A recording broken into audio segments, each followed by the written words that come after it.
Hello and good morning. So it's almost noon, so it's almost a good afternoon as well. But today we're talking about Blu-ray releases and their special features. I'm changing a couple things here, including the title from what you can see, and taking away the associates, Amazon associates. Um, just it's not I don't think it's working out great on this channel. I'm too small for that. So I'm just gonna leave like an IMDB link that's informational for every movie. So we have three major movies that came out this week. So we have Once Upon a Time in Hollywood and It Chapter 2, as well as Hustlers. So let's get started right now.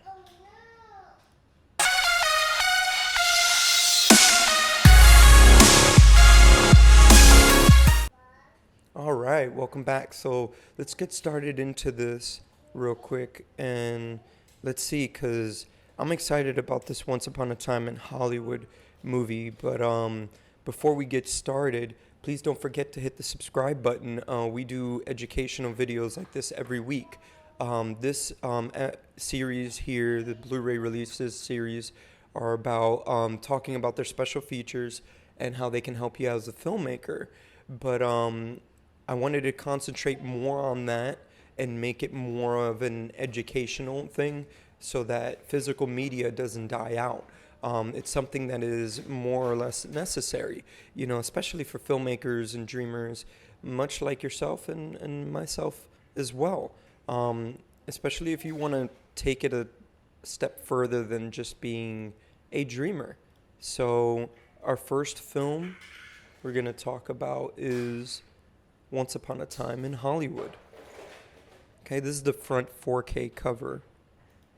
And then we have this back end here thanks to r1db.com. I never usually use them a lot, but this is a Blu-ray copy of the film.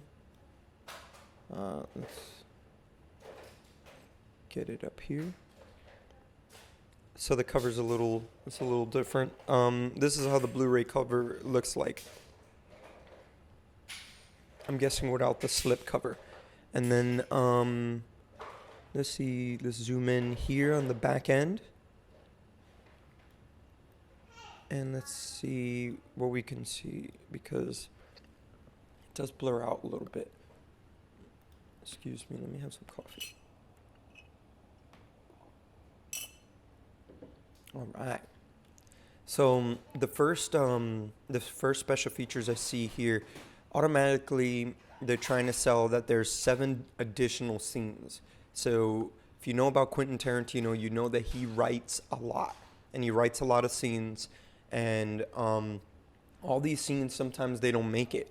Even if they shoot them, they may not even make it on the cutting room floor. So that's something great for many filmmakers to learn from. So you see that you do have to cut your babies, cut your darlings type of thing. They teach you that in film school. Not all the time each scene, lasts for your film, and it just doesn't keep the pacing up and stuff like that. It's just things about pacing, and in your edit, you don't want to lose the audience. So if you're losing the audience somewhere, then you should cut that out. Let's see. So the first thing here is Quentin Tarantino's love letter to Hollywood. So I'm sure this is going to have interviews with Tarantino and talking about, his influences from Hollywood in the 1960s, especially in the late 1960s. And early 70s, because I've even heard that since this movie takes place in 1969, there are some things that, are introduced in the film that came out in 1970, because stylistically, he can kind of do that. This is not necessarily an exact, it's like Inglourious Bastards and Django Unchained. It's not really an exact part of history, but he envelops that a little bit. He kind of develops it a little bit more, and it turns into kind of like a fictional book, if anything. The next thing I see here is Bob Richardson for the Love of Film. So this might get into the whole fact of him using 35 millimeter on this film, and many other movies using 35 millimeter, much like directors like Christopher Nolan. David Fincher does a lot of digital now because he feels that he has more control within there, and I agree with that. That's true. There's latitude there, not as much as there is in film, but film you would have to like render, basically make a copy of the film in a digital copy just to get it in the computer, instead of just automatically going straight in and doing your VFX and stuff like that. But Tarantino doesn't do a lot of VFX type movies. His visual effects are like in the art direction, much like in this film. Talking about that, let's move into Shop Talk, The Cars of 1969, which has to do with the art direction too, I guess, as well.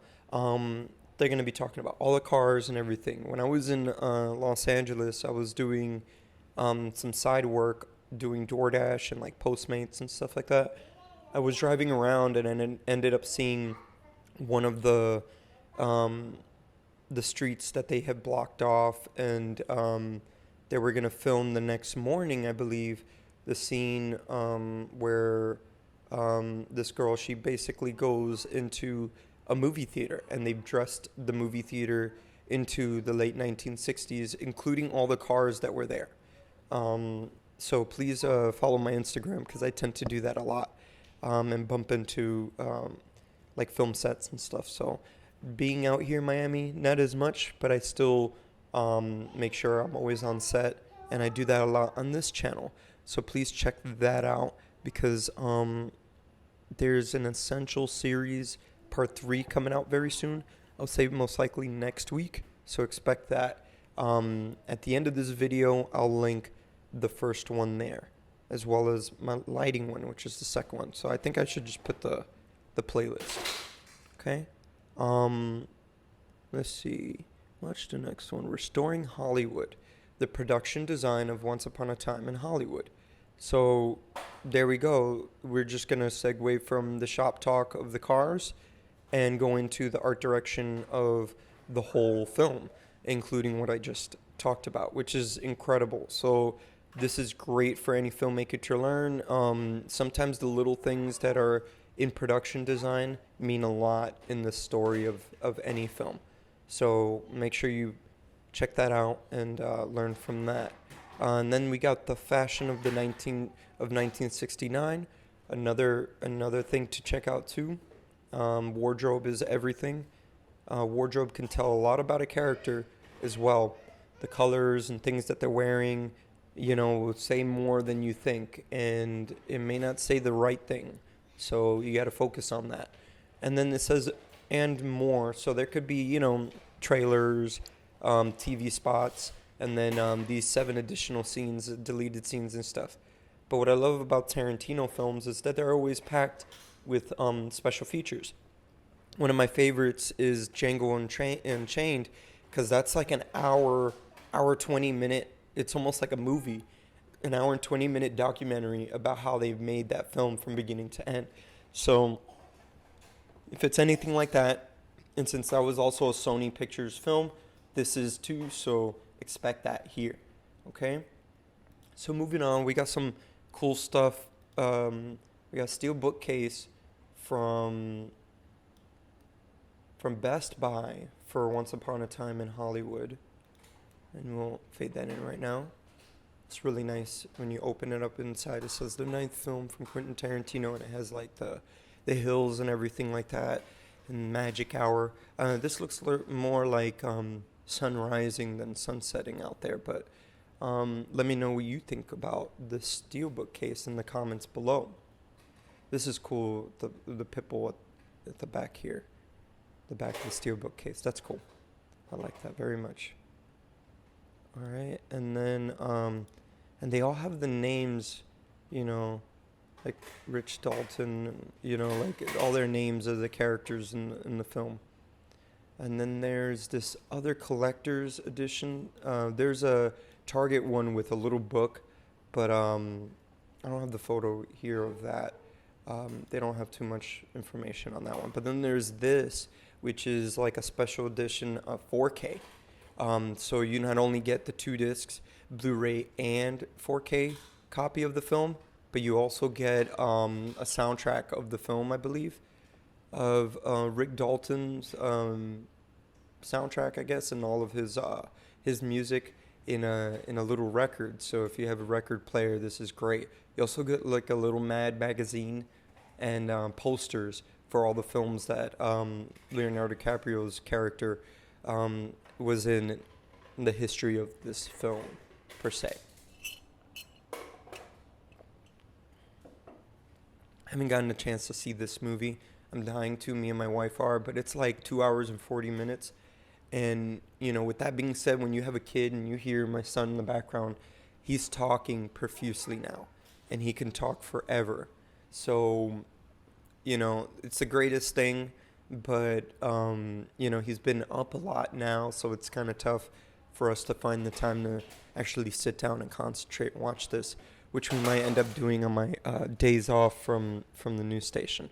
So, moving on now to the next film, because we got a couple big ones this week. So the next one is It Chapter 2. I've seen the first one. First one was pretty incredible.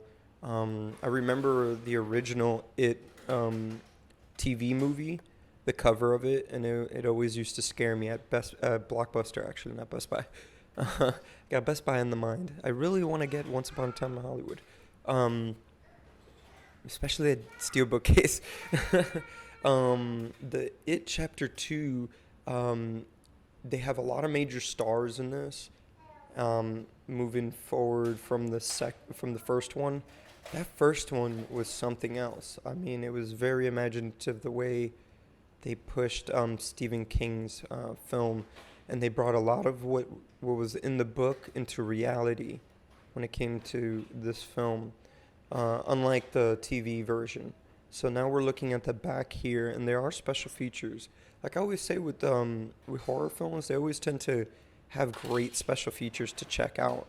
If you're not so much into horror films, much like myself in an extent, it's a little harder to find good special features in sense unless you're into stuff like Lord of the Rings or anything like that. And if you've seen my Black Friday video, which I'll link it above, you'll see that I talk about Mortal Engines and how they used some of the techniques that they've learned on the Lord of the Rings and the Hobbit movies and stuff, using miniatures and whatnot. But like this automatically, like this is what I love about Warner Brothers. They really don't hide what they're going to give you. If they're going to give you a lot, documentaries automatically. Oh my God. And there's 2 because it says documentaries as a multiple thing. So it says The Summers of It Chapter 1. So I guess they're going to have a documentary about the first film, and I guess to segue into the second one. And then You'll Float too. And Chapter 2, it ends. So that is definitely going to talk about the storyline. So both of them are definitely going to talk about the script and most likely the book of Stephen King, and how they were able to move that on to the second part, and being able to finish it off. Because I believe the TV version was a 2-parter, and I guess the second part did, contain them being older and stuff like that and dealing with that. But let's move on. I'm seeing that this has to do with the story, so you'll learn a lot about the story and how to actually tell a story too, which is good if you really read between the lines and you watch multiple versions of these documentaries from movie to movie. It does add up. And then between that and school as well. The next thing is behind the scenes featurettes. So there's multiple featurettes here. This Meeting of the Losers Club has officially begun. So that's definitely going to talk about the cast. Usually, when they get a little wordy like that and they get a little clever with it, and it's pertaining to the storyline of the film or something in the film, and they do something like that, you already know, like, the Losers Club is all of our main characters from the first film, if you've seen it. And so basically, they're going to have almost like a round table type discussion, but a lot of interviews mainly with all the actors talking about their characters. So this is great to get a perspective of actors in what they, you know, perceived that their characters are going through from scene to scene. So our next thing here is Pennywise lives again. So that looks like it might go into Pennywise a little bit more. Maybe not so much like a backstory type thing, but more with the actor playing Pennywise. So and maybe even get some makeup in there as well, because they don't look like they're saying too many specifics about what goes on set, from what I'm reading here. But they could have a lot of in between because this is a commercial film, much like Once Upon a Time in Hollywood. All these movies, usually, like I say this a lot on these episodes, on the Blu-ray releases, is that they have to commercialize these documentaries and making ofs, so they're a little more interesting to the day-to-day person that's not into film. But if you are, there's usually chock filled with a lot of information, and you could kind of read in between the lines too. If you've seen the film, you kind of see, you know, if they're laughing, and maybe there's a voiceover from an interview or something, and they're laughing on set, but then you see how, you know, they lit the set that they never explained. You know, so that's good. It works out great. So let me know in the comments below if these special features helped you out. Finding the Deadlights. Ooh, I forget what that has to do with in the first film, but if that's pertaining to this one, and particularly like that kind of thing, I'm not too sure exactly what that could be about, but I'm sure that's definitely going to talk a lot about the storyline again, and you know, what the Deadlights have to do with the film and Pennywise. So let me know in the comments below if you've seen this film, you've seen these documentaries, and let's have a conversation. I'd love to hear more about this film and love to hear more about special features. All right. So I believe that this is a Best Buy exclusive.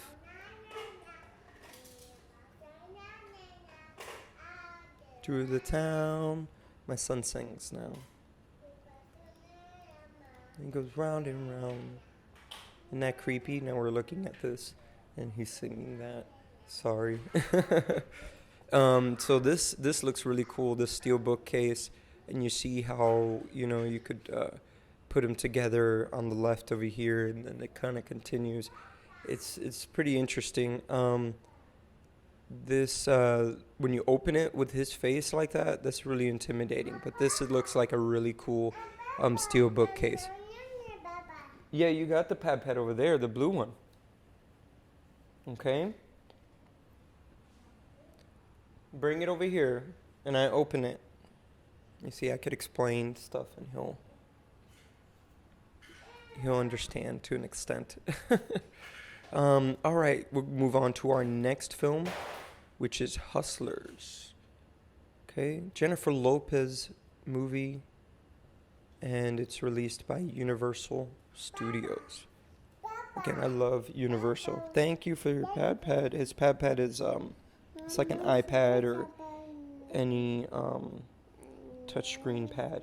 Here you go. There you go. His little blue one is like a Samsung gizmo thing. It's like tablet where he can learn from. You gotta wait. It's gonna start. You just have to wait. There it is. You press the Logan. You don't have to see here. Go ahead. He is. There you go. Yeah, I'm almost done here. Okay. Hustlers. So this is the front end, as you can see, and let's just bring in the back end. There's not much of special features, but let's look at the back end, and then I'll tell you what is actually really good here for that. There's a feature commentary with the director. So that's great, especially when it's indie films like this. This doesn't look like an indie film to people, but nowadays we're seeing more and more of them. But usually when they don't have the budget for a making of person or anything like that, they don't really spend time into it. They just try to get the film done. I've heard this is a great story. It's also nominated for the Golden Globes, which is also Once Upon a Time in Hollywood was also nominated for a Golden Globe yesterday. So congratulations to them. So just putting that out there. Let me know in the comments below which Golden Globe film you're looking to win this year, and what you hope for in the Oscars, to be nominated in the Oscars. So this is the back end, and like I said, the feature commentaries are the best, especially with directors. They're going to get more technical into what went on in the film and everything. So please check that out. Okay, our next film, there's no special features on this one, but I've heard great things about this film with John Travolta. And let's show this. I'm sure you know what it is if you've heard in the zeitgeist, you've heard in the world that John Travolta had a film. It's called The Fanatic, where it was really, really creepy or really, really good. So please check this out. Let me know in the comments below if you like this film. And if there are any special features, let me know. I'd love to talk about that. You know, I could even, if you take a picture of it, the back of it, just send it my way.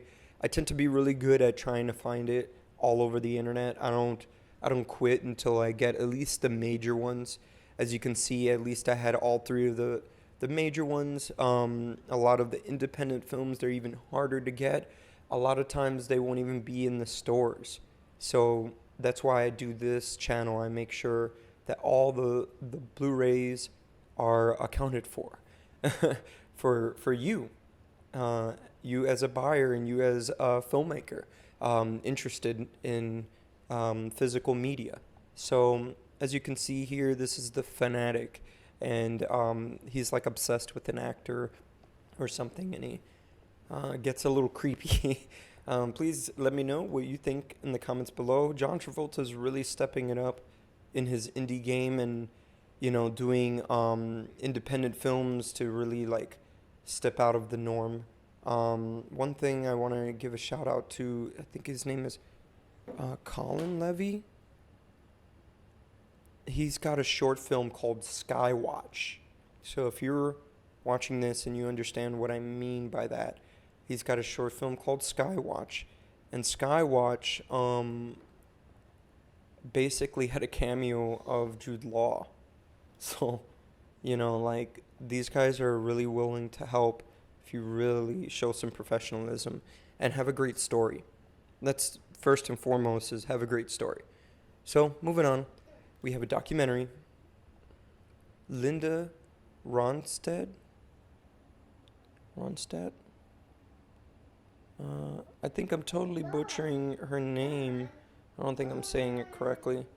But, she's got a documentary, The Sound of My Voice. And this is a documentary about music, most likely. And, oh, here he is. But he's also on Blender, because he does a lot of Blender stuff. Yeah, Colin Levy. All right, I'll link him in the description, well, at least a short film. Like I said, making changes so all those Amazon links you see on the bottom aren't for these films. But I'm just going to have IMDB, you know, links to them and everything like that, and just keep it like that. This is going to be more of an informational series. I'm not going to sell anything. No more. I'm not great at sales. I really like to give people information and help them out, especially when it comes to film, because I'm a geek like that. I'm really obsessed with this world and obsessed with like tech, and filmmaking tech, especially. So our next film we're going to talk about is another independent film, but it's certified fresh from Rotten Tomatoes. It's called Monos. I'm not sure exactly what this film's about exactly. It almost looks like Jungle Book, but I'm seeing there's something strapped around his arm. It looks like it's a gun. Um, a major work of art. So please let me know in the comments below. After this, I'm definitely gonna check out this trailer. Alejandro Landas. So kudos to you, man. Like, you made a good film. Like, it's hard to make a great film. So even a good film.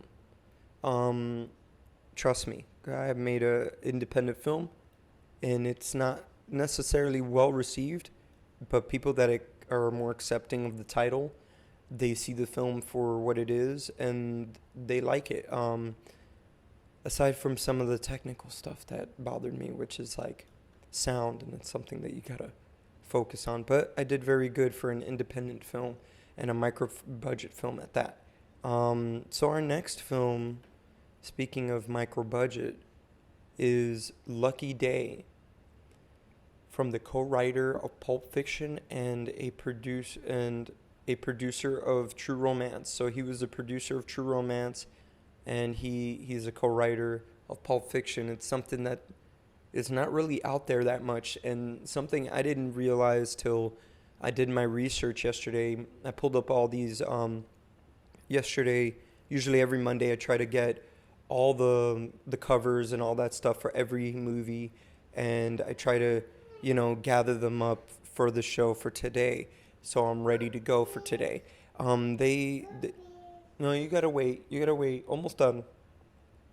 And then so basically I didn't know about this guy being a co-writer. You think Quentin Tarantino just writes all his own stuff, but I guess in this one he had more of like he had some, not necessarily help, but I'm sure he had given him a good amount of drafts, and then this guy made some edits. Having another person looking at your work sometimes gives you a fresh perspective of it, so that it's always fresh and you make changes in the right places. So let's quickly look at the back end here, courtesy of Blu-ray Dan. I think I have his links on the bottom there. If not, I'm going to put it there very soon, but check him out in the description below. This is his back end that he took a picture of on Instagram. It doesn't have any special features, like I said, but this is the back end here. Please let me know in the comments below if you checked out this film. It looks like something out of, excuse me. It looks like something out of a Tarantino type film, but more in the modern day. In LA, it looks like with the lowrider. And then our next film, let's see here.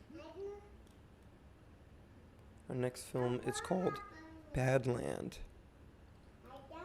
We got Badland. I don't know too much about this film exactly, but it looks like an independent Western film that has some TV stars, which is cool, and some other stars as well.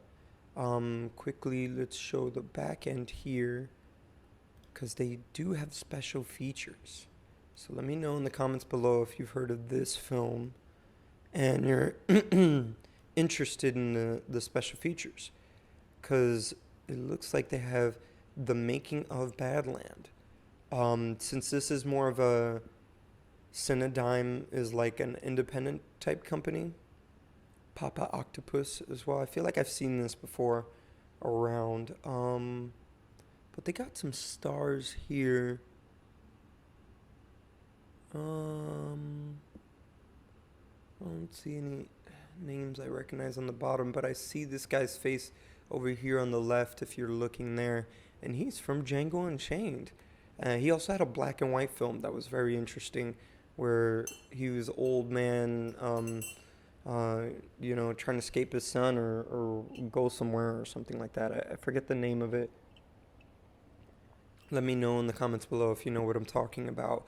I just can't recall the name right now. There's just so many movies out right now and so many films. Like, you really got to stand out for people to remember your film.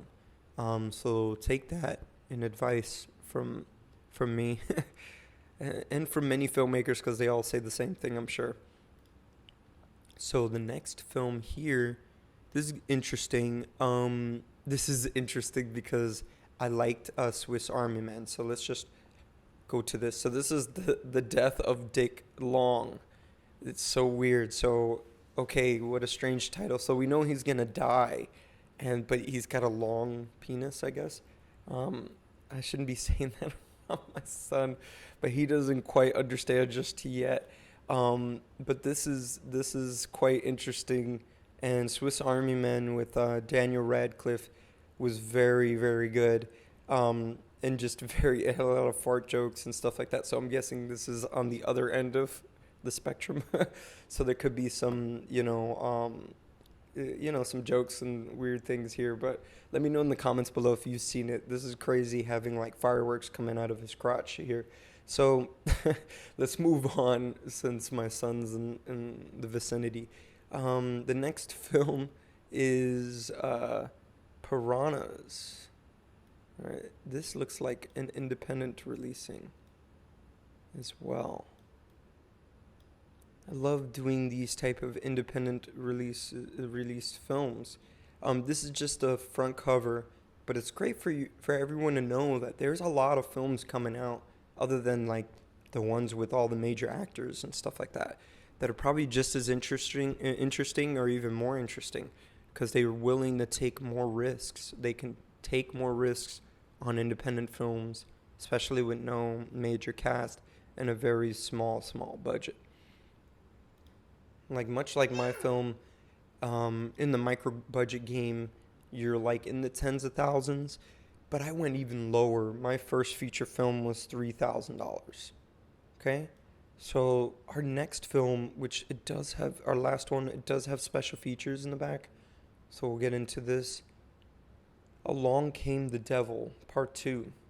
I guess there was a first one. I don't remember too much if there was a first one, but I'm sure there was, because this is a Part 2. But what's cool here, this is Gravitas Ventures releasing. I've said this before about third-party distributors. So just be aware. Right now is not the great time for filmmakers to get distribution by a third party.